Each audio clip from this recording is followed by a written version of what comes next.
The committee room fell silent as Kash Patel walked to the witness table. His suit was pressed, his expression calm. He had testified before Congress dozens of times. This would be no different. Congressman Dan Goldman sat 3 seats down from the chairman, a thick folder in front of him. While other members shuffled papers and whispered to aides, Goldman remained still. His eyes never left Patel. The chairman gave the hearing to order. Today we examine recent concerns about FBI investigative protocols under Director Patel's leadership. Patel leaned into his microphone. Thank you, Mr. Chairman. I welcome the opportunity to address any questions this committee may have. The first hour dragged through routine questions, budget allocations, personnel changes, standard procedure reviews. Patel answered each question smoothly, occasionally flashing a confident smile. Then Goldman's turn came. He didn't smile. He didn't offer pleasantries. He simply opened his folder. Director Patel, do you know Federal Judge Patricia Morrison? Patel's expression didn't change. I'm aware of Judge Morrison. Yes, she's a federal judge in the Southern District. Have you ever ordered surveillance on Judge Morrison? The room went quiet. Patel shifted slightly in his chair. Congressman, I can't discuss specific investigative matters in an open setting. Goldman nodded slowly. I see. Let me ask differently. Did you at any point between March and May of this year authorize FBI resources to monitor Judge Morrison's communications? Patel's jaw tightened. Again, I cannot discuss ongoing investigations or sensitive operations. Even illegal ones? The word hung in the air like smoke. Patel's attorney leaned forward to whisper something, but Patel waved him off. Congressman, I'm not sure what you're implying, but I'm not implying anything, Director. Goldman pulled a document from his folder. I'm stating facts. This is a declassified surveillance log from April 14th. It shows FBI field agents monitoring Judge Morrison's phone lines. The authorization code traces directly back to your office. He held up the document. Cameras zoomed in. Reporters in the back row started typing frantically. Patel cleared his throat. Many surveillance operations require director-level authorization. That's standard protocol when national security is. National security, Goldman's voice cut through the room. Judge Morrison was presiding over a civil case involving Secretary Kristi Noem's potential ethics violations. What national security threat could possibly justify surveilling a federal judge hearing a domestic case? Patel's face reddened. You're mischaracterizing the situation. Am I? Goldman pulled out another document. This is a phone record. April 19th. A 23-minute call between your personal cell phone and Secretary Noem's chief of staff. This was 2 days after Judge Morrison denied a motion to dismiss filed by Secretary Noem's legal team. The room erupted. Reporters shouted questions. The chairman banged his gavel repeatedly. Patel gripped the edge of the table. That call had nothing to do with any judge or any case. Goldman wasn't finished. He produced another sheet of paper, this one with an NSA seal at the top. This is a transcript of that call, Director. Obtained through legal channels after credible allegations of misconduct reached the Intelligence Committee. Would you like me to read portions of it aloud? Patel's attorney grabbed his arm. They huddled together, whispering urgently. Goldman didn't wait for permission. He began reading. April 19th, 3:47 p.m. Caller 1, that's you, Director Patel, says, we need to know what Morrison is planning. The motion denial caught everyone off guard. Caller 2 responds. The secretary is worried. If Morrison rules against us on the main case, it's over. Then you say, I can have eyes on her communications by tomorrow. Phone, email, everything. The room exploded again. Several committee members stood up. One representative from Texas shouted, "This is an outrage." Patel's face had gone pale. His attorney was frantically scribbling notes. Goldman continued, his voice steady and cold. Caller 2 then says, "Will that hold up legally?" And you respond, Director Patel, with these exact words, "Leave the legal justification to me. I'll classify it as a counterintelligence matter." No one questions those. The chairman had given up trying to restore order. The hearing had descended into chaos, but Goldman kept going. The next day, April 20th, FBI agents began monitoring Judge Morrison, her phone calls, her emails, even her location data. All of it flowed back to a task force you personally created, a task force that shared information with DHS officials who were in daily contact with Secretary Noem's legal team. Patel finally found his voice. This is a gross misrepresentation of national security operations. The context is being deliberately distorted. Then provide the context. Director. Goldman leaned forward. Explain to this committee and to the American people why you needed to spy on a federal judge who was simply doing her job. Patel tried to regain his composure. He straightened his tie, took a sip of water, and faced Goldman directly. Congressman, what you're describing is a misunderstanding of complex intelligence protocols. There were legitimate concerns about— About what? Goldman interrupted. About a judge ruling against your political ally? About Secretary Noem facing accountability for her actions? That's not what this was about. Then, what was it about? Patel hesitated. The pause lasted 3 seconds, but it felt like minutes. There were concerns about Judge Morrison's associations. Associations, Goldman's eyebrow raised. You're suggesting Judge Morrison, a 20-year veteran of the federal bench, with an impeccable record, had concerning associations. I can't go into details in this setting. Goldman slammed his hand on the table. Because there are no details. You fabricated a national security justification to spy on a judge who was about to rule against your friend. This isn't about protecting America, Director. This is about protecting powerful people from the consequences of their actions. Patel's attorney was pulling on his sleeve now, whispering urgently, but Patel shook him off, his face flushed with anger. You're twisting everything. The surveillance was minimal. The information gathered was never used in any improper way. Judge Morrison's case proceeded normally. Minimal? Goldman produced yet another document. Your agents monitored her for 47 days. They intercepted 36 phone calls, including conversations with her family, her friends, and yes, other federal judges who were her colleagues. They read her personal emails, they tracked her movements. He paused, letting the weight of the numbers sink in. And you're telling us this had nothing to do with influencing her decision in the Noem case? The room had quieted now. Everyone was watching Patel, waiting for his response. Goldman didn't give him time to formulate one. Director, on May 3rd, 3 days before Judge Morrison was scheduled to issue her final ruling in the Noem case, you met personally with the DHS Deputy Secretary.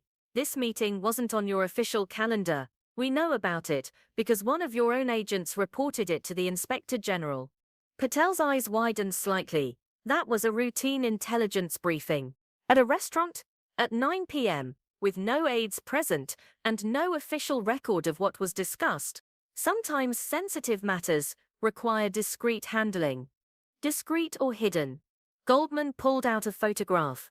This is you and the Deputy Secretary at that restaurant. The agent who took this photo also observed you handing over a folder that, according to testimony we've already secured, contains summaries of Judge Morrison's private communications. The gasps in the room were audible. Several reporters ran out to file stories. This was bigger than anyone had anticipated. Patel was sweating now. That's speculation. You don't know what was in that folder. Actually, we do. The DHS Deputy Secretary is cooperating with our investigation. He's already testified under oath about what you gave him that night. Would you like me to read his testimony? Patel's attorney stood up. We need a recess. My client needs to consult with counsel. The chairman looked conflicted, but Goldman spoke first. Just a few more questions, Mr. Chairman. I think the American people deserve answers now, not after a convenient recess allows the witness to coordinate a better story. The chairman nodded reluctantly. Proceed, Mr. Goldman, but keep it brief. Goldman turned back to Patel. Director, what is your relationship with Secretary Kristi Noem? We're professional colleagues, nothing more. Have you ever socialized with her outside of official government functions? Patel hesitated. Possibly, Washington is a small town. I'll take that as a yes. Goldman produced a series of photographs. These are from a private fundraiser in February. You're standing with Secretary Noem. In this one, you're laughing together. In this one, she has her hand on your shoulder. You look quite friendly. So what? Government officials interact socially, that's normal. It is normal. What's not normal is using the FBI to help your friends avoid legal consequences. Goldman's voice grew harder. Secretary Noem was facing serious allegations: financial impropriety, abuse of authority. The federal case before Judge Morrison threatened to expose everything. And suddenly, the FBI director, her friend, starts illegally spying on the judge. That's a conspiracy theory. Is it? Goldman leaned back. Let me lay out the timeline for you. March 15th, Judge Morrison receives the case. March 22nd, you have dinner with Secretary Noem at a private club. March 24th, you authorize surveillance on Judge Morrison. April 8th, Judge Morrison denies the motion to dismiss. April 19th, you call Noem's chief of staff and promise to provide intelligence on the judge. April 20th, the surveillance intensifies. May 3rd, you meet with DHS and share the judge's private communications. May 6th, Judge Morrison was scheduled to rule. He paused, but she never did she? Patel said nothing. On May 5th, Judge Morrison recused herself from the case, citing personal safety concerns. What happened, Director? Did someone threaten her? Patel's attorney was on his feet again. This is outrageous. You're accusing my client of crimes without evidence. I have evidence, Goldman said calmly. Mountains of it. Phone records, surveillance logs, testimony from cooperating witnesses, financial records showing unusual transactions, and most damning of all, a recording. The room went completely silent. What recording? The chairman asked. Goldman pulled out a small digital recorder. On May 4th, one day before Judge Morrison recused herself, Director Patel had a phone conversation with an unknown party. This conversation was intercepted by the NSA as part of a separate, unrelated investigation. When that investigation flagged Patel's name, it was forwarded to the appropriate oversight bodies. He pressed play. Patel's voice filled the room, distorted slightly by the recording, but unmistakable. Morrison is going to be a problem. She's not backing down. We need to make her understand the consequences. Another voice, female: what are you suggesting? Patel: nothing direct. Just make sure she knows we're watching, that we know about her daughter's business in Chicago, that we know about the complaint filed against her in 2019, that was quietly dropped. Sometimes people need reminders that everyone has vulnerabilities. The female voice: that sounds like Patel. It sounds like national security. That's what it sounds like. And if she's smart, she'll recuse herself before we have to go further. The recording ended. The room erupted into complete pandemonium. Patel was standing now, his face red, his hands shaking. That recording is out of context. You're deliberately misrepresenting a conversation about legitimate security concerns, about Judge Morrison's daughter, about a 5-year-old complaint that was unfounded. Goldman's voice was like ice. Director, you threatened a federal judge to influence a legal proceeding. That's not national security, that's obstruction of justice. It's witness intimidation, and it's abuse of power. Patel's attorney was pulling him back down into his seat, but Patel resisted. I acted to protect this country. Everything I did was within my authority as FBI director. Even threatening judges, even spying on the judiciary. Goldman stood up now too, matching Patel's intensity. You took an oath to defend the Constitution, Director. The Constitution that establishes an independent judiciary. You violated that oath the moment you decided your political friendships were more important than the rule of law. Patel pointed at Goldman. You don't understand what's at stake, the threats we face, the decisions I have to make every day to keep Americans safe. I understand perfectly, Director. I understand that you abused the most powerful law enforcement agency in the world to help your friend avoid accountability. I understand that you violated the civil rights of a federal judge. I understand that you corrupted the one institution Americans depend on to be above politics. Goldman picked up another document. This is a referral I'm filing today with the Department of Justice. It recommends a full criminal investigation into your conduct. The evidence is overwhelming. The witnesses are cooperating, and the American people are watching. Patel slumped back in his chair.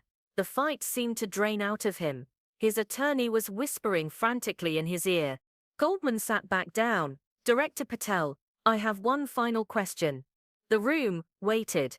Did Secretary Kristi Noem know about the surveillance on Judge Morrison? Patel stared at the table. Seconds ticked by. Director. More. Silence. I'm asking you directly under oath, did Secretary Noem know that you were using the FBI to spy on the federal judge overseeing her case? Patel's attorney leaned into the microphone. My client is invoking his Fifth Amendment right against self-incrimination and will not be answering any further questions. The room exploded. One final time. Cameras flashed. Reporters shouted. Committee members argued loudly amongst themselves. Goldman simply nodded. I have no further questions, Mr. Chairman. He closed his folder. 67 seconds had passed since he asked that final question. 67 seconds of silence that said everything. Patel invoked the Fifth Amendment 12 more times as other members tried to question him. Each invocation was another nail in his coffin. The hearing ended 30 minutes later. Within hours, the story dominated every news channel. FBI director invokes Fifth Amendment in surveillance scandal, ran across television screens nationwide. Protests erupted outside FBI headquarters. Calls for Patel's resignation came from both parties. The Attorney General announced a special prosecutor would be appointed. Secretary Kristi Noem held a hastily arranged press conference.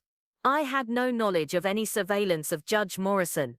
If Director Patel acted improperly, he did so without my knowledge or consent. She looked shaken, her usual confidence gone. Nobody believed her. By the end of the week, Patel submitted his resignation. The letter was brief, claiming he was stepping down to avoid becoming a distraction from the FBI's important work. He admitted no wrongdoing. The special prosecutor's investigation expanded. More agents came forward. More documents surfaced. The scope of the surveillance was even worse than initially reported. Patel had ordered similar operations against 3 other judges and 2 journalists who had written critically about the administration. Judge Morrison, after being informed about the full extent of the surveillance, held her own press conference.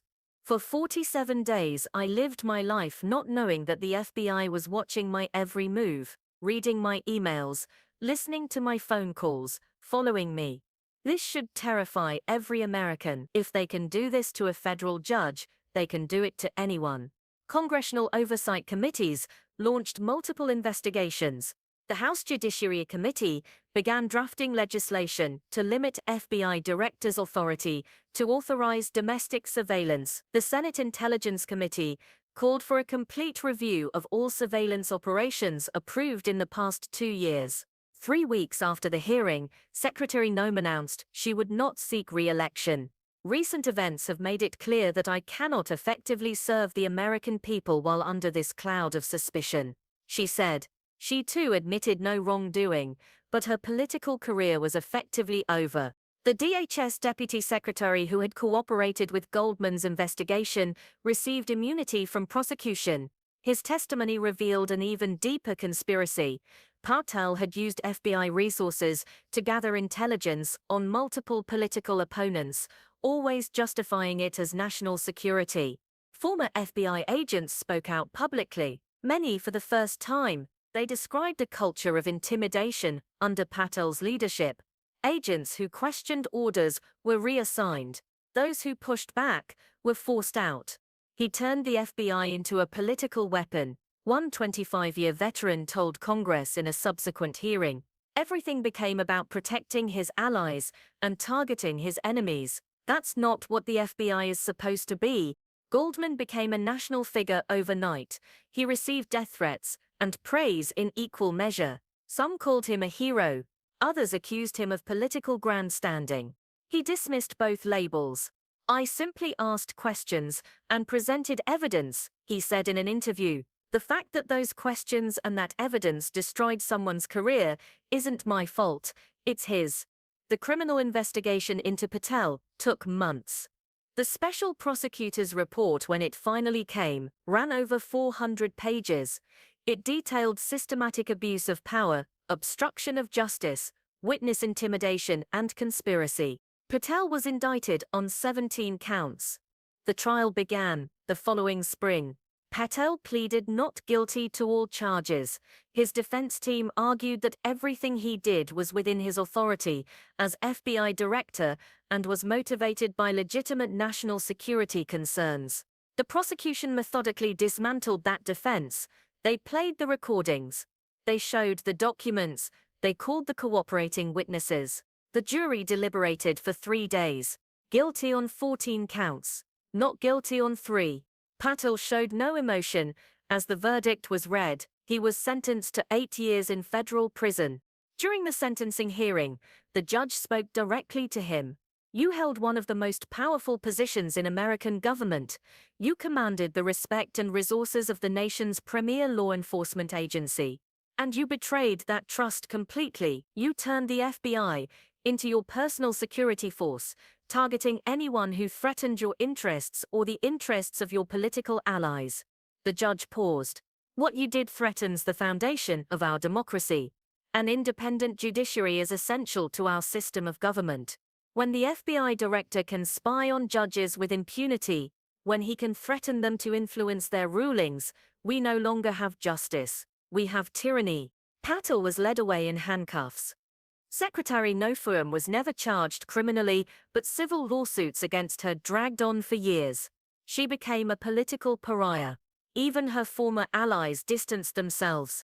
Judge Morrison returned to the bench. The case she had recused herself from was reassigned to another judge, who ruled against Noem's interest definitively.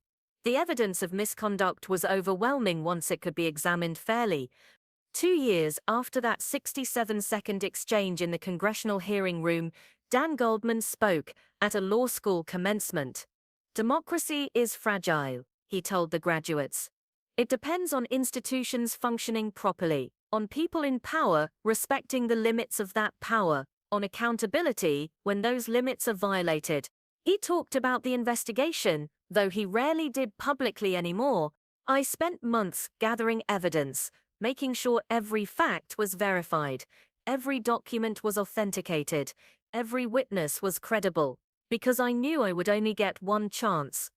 If I went into that hearing unprepared, Patel would have deflected and survived, but if I went in with everything, with proof he couldn't deny, I could end his ability to abuse his power." The graduates listened intently. What happened in those 67 seconds wasn't really 67 seconds. It was hundreds of hours of investigation. It was dozens of people risking their careers to tell the truth. It was a system that, despite its flaws, still allows for accountability when people demand it. He paused, but it only works if people demand it. If citizens pay attention, if Congress does its job, if the media investigates rather than just reporting, if ordinary people care enough to hold their leaders accountable. The speech received a standing ovation. Afterward, a student approached him. "Do you think what happened with Patel could happen again?" Goldman considered the question carefully. "Yes. It can always happen again. Power attracts people who want to abuse it. That's why vigilance is never optional. That's why oversight matters. That's why every generation has to fight to protect democracy from those who would corrupt it." "Doesn't that make you cynical?" Goldman smiled slightly. "No, it makes me realistic, but it also makes me hopeful, because when we found out what Patel was doing, the system responded. Not perfectly, not immediately, but it responded. He was held accountable. That's not cynicism, that's faith in the possibility of justice." Congress passed sweeping FBI reform legislation the following year. Directors would face enhanced oversight. surveillance operations would require approval from multiple authorities. Whistleblower protections were strengthened. Independent inspectors general were given more power. The reforms weren't perfect. No legislation ever is. But they made it harder for a future FBI director to abuse power the way Patel had. We can't prevent every abuse, Goldman said during the debate over the reforms, but we can make them harder. We can increase the chances they'll be caught. We can make sure the consequences are severe enough to deter others. The FBI itself underwent a period of reckoning. A new director was appointed, a career agent, with no political connections. She implemented her own reforms, changing the culture that had allowed Patel's abuses to flourish. Trust is earned, she said in her first address to FBI employees. We lost the public's trust. We have to earn it back. That starts with us holding ourselves to the highest standards. It continues with us being transparent about our work, and it requires us to remember that we serve the Constitution, not politicians. The FBI began publishing annual reports on domestic surveillance operations. They created civilian oversight boards. They established clear protocols for when and how surveillance could be authorized. The changes were controversial. Some argued they went too far, hampering the FBI's ability to fight terrorism and crime. Others said they didn't go far enough, leaving too much power in the hands of political appointees. But most Americans agreed. What happened under Patel could never happen again. 5 years after the hearing, Goldman was asked to testify before a new congressional committee examining government accountability. What lessons should we take from the Patel scandal? A freshman representative asked. Goldman thought for a moment. Several lessons. First, no one is above the law, not FBI directors, not cabinet secretaries, not anyone. Second, sunlight really is the best disinfectant. Patel's abuses thrived in secrecy. Once they were exposed, they couldn't survive scrutiny. He continued, but the most important lesson is this. Democracy requires constant maintenance. It's not enough to have good laws and institutions. You need people willing to enforce those laws. People willing to ask tough questions. People willing to stand up to power even when it's risky. What would you say to someone who thinks one person can't make a difference? Another member asked. Goldman smiled. I'd say those 67 seconds prove otherwise. I'm one congressman. I asked questions. I presented evidence. And I helped bring down one of the most powerful men in government. One person can absolutely make a difference, but it requires preparation, courage, and a commitment to truth. He leaned forward. Here's what worries me, though. We caught Patel. We held him accountable. We reformed the system, but how many abuses of power are happening right now that we don't know about? How many people in positions of authority are quietly corrupting their offices? The committee room was silent. We got lucky with Patel. We had whistleblowers who came forward. We had evidence that couldn't be hidden. We had enough people in the system who still cared about doing the right thing. But luck isn't a strategy. We need systems that catch abuse before it reaches the level Patel reached. We need a culture that doesn't tolerate the first small corruptions that lead to bigger ones. He looked around the room. That's on all of us. Not just Congress. Not just law enforcement. Every American has a responsibility to pay attention, to demand accountability, to speak up when they see something wrong. Late one evening, Goldman's phone rang. An unknown number. Hello, Congressman Goldman. This is Agent Jennifer Torres, FBI. I need to talk to you about something I've witnessed. Something I think you should know about. Goldman grabbed a pen. I'm listening. The agent's voice was nervous, but determined. It's about surveillance operations, unauthorized operations, unauthorized operations, unauthorized operations, unauthorized operations. I've reported it through channels, but nothing's happened. I think it's being covered up. Tell me everything. As he listened to Agent Torres describe what she'd discovered, Goldman felt a familiar weight settle on his shoulders. Here we go again, he thought. But he also felt something else, resolve. Because this is what the work requires, constant vigilance, endless accountability, A refusal to look away when power is abused. Can you get me documentation? He asked. Yes. But it's risky. If they find out I'm talking to you, I'll protect you, Goldman promised, just like I protected the others. That's what Congress is supposed to do. That's what I'm here for. They talked for another 30 minutes, developing a plan. When the call ended, Goldman sat in his office, thinking about Patel, about the hearing, about those 67 seconds that changed everything. Democracy is fragile, he thought, but it's also resilient, as long as people are willing to fight for it. He opened his computer and began drafting a new investigation plan. The work never ends, but neither does the commitment to justice, and that, Goldman thought, is exactly how it should be. The ender.